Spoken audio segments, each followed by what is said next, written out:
So if witchcraft is as good as I claim, as I said, it's a very marvelous gift, why do people use it for evil? I'll tell you why. But before I tell you why, let me let you understand that it is not only evil that people use their witchcraft for. Just that our society today has grown accustomed to propagating news about evil and suppressing news about goodness. Censorship is not only in the media, it's also in everywhere, even in the least ranks of societies. So people really do good with witchcraft. But how do they even maneuver to gather the courage to come and tell you that I have witchcraft and the gift that you are having, the blessings that you are having, the wealth that you are having, I'm the one who gave it to you. I don't even have that kind of courage. There are many of you that your mothers are responsible for your wealth. Many of you that your fathers are responsible for your wealth because of the witchcraft that they possess. But they cannot admit and tell you, because when they tell you, from that day on, you might change your behavior towards them. A woman adopted her niece, and the niece was having witchcraft, a very small girl. So the woman is connected to our shrine. So she slept and she had a dream. In the dream, it was revealed to her the activities of the witchcraft that the girl belonged to. So when she woke up, she called the girl and she talked to her nicely. And the girl admitted that yes, she's a witch. And then she revealed all the plans of the camp to her. So the woman quickly brought the girl to our shrine. The deity, we called the deity, and the deity saw the girl and told the woman that if the woman treats the girl right, the girl will really use what she has to help her. And you could see that the girl was sober. She didn't really like the activity of the camp. But she's a small girl. What can she do? If she tries, they will gang up on her. You see, a different case. There is this woman that was sick using this wheel table that people used to walk nowadays. They hold it like this and then they are walking. That's how she came to the shrine. The complaint was that she herself, she's sick and she has a son abroad who has been arrested by immigration police. So we invoked, and it was a witch from the family that responded, and the witch is supposed to be the woman's sister that responded. And when she responded, she was happy, talking like, doing the leg like, I wish I could just bring my camera down so that you could see. Like, I've done it, I've done the job, I've done it, I've arrested him. He doesn't recognize me. Now they think there's no power in the house. We are showing them that we are there. So we pleaded and asked, what has he done? They said he hasn't done anything. The only thing that he has done is that they have neglected the witches in the house, and then he doesn't do any amamre, and then he thinks that he can just go abroad and then nobody will be able to see whatever he's doing, or nobody will be able to track them. Like begging for, asking for recognition for themselves and their bosom. So he has done his job. He is the policewoman of the house. He is happy saying it. So we pleaded with her and asked her, okay, so now that they have seen what you've done, they know that you have power, what should we do? Yes, so that we should just pray on 3 coconuts and crack it, and then they will release him. We did it, and then in less than 2 weeks, yes, if I'm not mistaken, I think it was even less than 1 week, this woman came to the shrine to say thank you. Why? The son was just in prison, in the cells, and then one of the the policeman, who is supposed to be a white man, just came, opened the cell and said, go home. Why? Nothing. Just go home. So the witches actually do good. Sometimes the bad that they've done is not something they are proud of. When we talk to them, they can change their mind and do good with it. Alright? So the first reason for people using their witchcraft for evil is corruption. Witchcraft as an entity, as a power, can be corrupted. Even a bosom can be corrupted. But we are not going there. We are talking about witchcraft today. There are certain things that you don't have to eat if you have witchcraft. And when you eat them, they will continually make the craft overwhelming, the gift overwhelming. And you will not be able to control it. For that, I will tell you in the next episode. In this episode, I want to tell you the reasons why people actually, most of the time, want to use their gift for evil. The first point, beside what I've already said, eating what you're not supposed to eat, the first point is unwarranted envy. unwarranted envy. When people don't know their purpose for which the power is giving them, they use it anyhow. And then when you have what they don't have, they envy you and they want to use what they have to take away what you have. Envy. Sometimes they don't even want what you have. They don't even want it. That's jealousy. They just take it away, make you lose it. That's jealousy. All right. So envy and jealousy can make someone use what they have against you, just because there's something about you that they don't like, or there's something about you that they want you to lose. The next point is trauma. Trauma. There are people possessing witchcraft that have seen a lot, heard a lot that they cannot discuss with anybody, and they are dying inside. There is a lot that they are harboring within them that they feel like they have the chance to discuss with others. They will be happy, but they don't have that chance. Who do you tell I am a wizard? Who do you tell I'm a witch? And you'll be allowed to go scot-free. In the end, you will hear your name in every corner of the society, and it will not be a good thing to hear.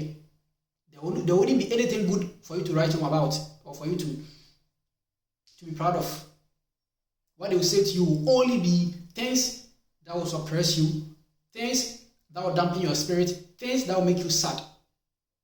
So they've seen a lot, they've heard a lot, they know a lot that they wish they can share, but there is nobody to share it with. Therefore, what they harbor within them traumatizes them. And when somebody is traumatized, the person is as good as a crazy person. They can do anything just for doing sake. So the moment you step on their toes a bit, they want to use what they have against you. The next one is the inability to control the power. Witchcraft can sometimes become very overwhelming to the one who possesses it. The power has to be regularly checked, sometimes suppressed, sometimes empowered. But when you possess it and you don't do anything about it, you are not maintaining the power. It can sometimes outgrow. Witchcraft is just like the weed in your house, or the lawn that you keep in your house, the flowers you've planted in your house. You sometimes have to weed, you have to prune. Sometimes you have to do grafting. If you don't, it will outgrow, and the flower that you have beautifully planted can become a weed in your house. That's how witchcraft is. It can become overwhelming for you to control it. And when you are not able to control the power will begin to control you. So sometimes, even when you are not aware, the power will leave your body and go and do things that people will blame you for, but you yourself, you are not even aware. People will start seeing you in their dreams, chasing them, but you are not even aware. It means that the power has become rogue, uncontrollable. The next one is lack of proper training. People lack training with the gift that they have. They lack the understanding of what they carry. Therefore, they use people as guinea pigs. So when my wizardry or my witchcraft teaches me about how to, let's say, mold some juju, and I see somebody that I can monitor, which will definitely be a family member, I'll try it on you so that I monitor you to see the effect of what I've done to you. Then I will know the extent of my power. So people using others for experiment, it's not personal. It's not personal. They just want to test what they have. That is one thing that makes people use witchcraft for evil.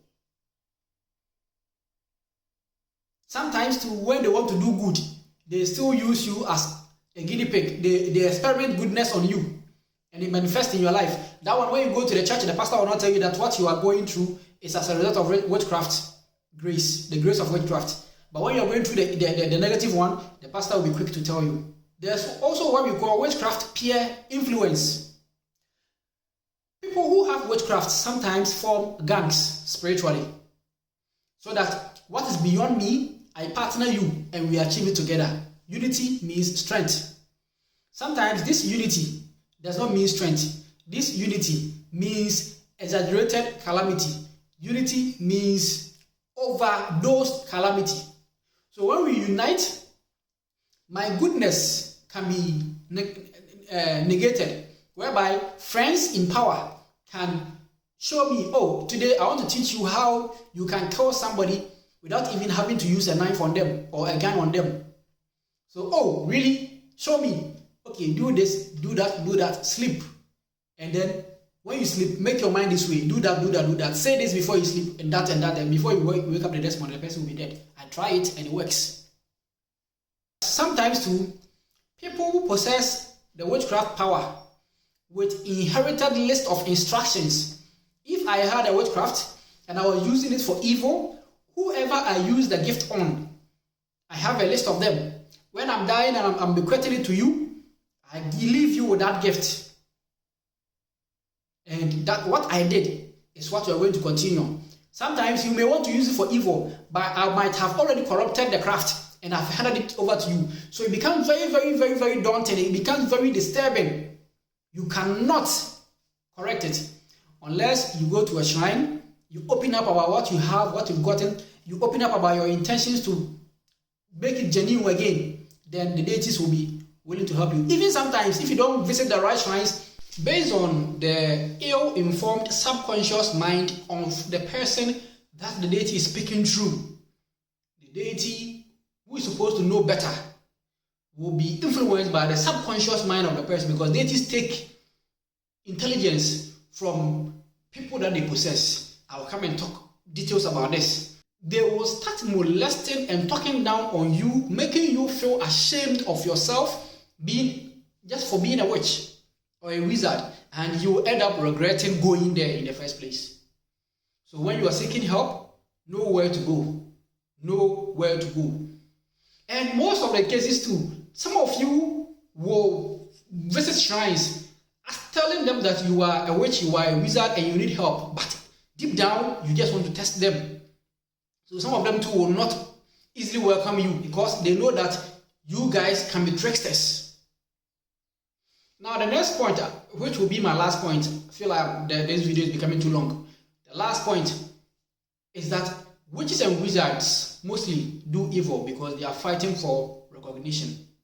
In the family, we have many ranks of powers. We have the stools, we have the deities, who are the abosom, we have the samai and the sumai, and we have the witchcraft, which is the fourth power. But mostly when people are pouring libation, we only see them recognizing the stools, the gods, and the ancestors, then samaifo. But I hardly see people pouring libation recognizing witches and wizards. It's only the shrine of Nana Gejoga, that's Mr. White, that I went and I learned that no, we are mistaken. And I inculcated that in my processes, and it's really helping me. So they feel pained. Why are they sidelined? Why are they neglected? In order for them to attract your attention, they attack you, they push negativity in your way, just as the abosom also do. When you neglect them, that's the same thing they do. In the Bible, when the Israelites neglected Yahweh, that's what he did. He pushed negativities in their way, he made their enemies conquer them, he killed them, a whole lot, just to attract their attention, to make them realize that they are sidelining him, they are neglecting him, they have to come back to him. The witches also fight for cognizance, they fight for recognition. So don't wait for them to pile you with problems before you recognize them. In your libations, recognize them. The next time I do a video about libation, I will try my best to teach you in total about how to pour libation and inculcate the witchcraft energies. Right? So let me leave you here. The next video will be about food that you're not supposed to eat when you recognize yourself as a wizard or a witch, in order not to let the power become too overwhelming for you to control. Bye. My name is Paulvin.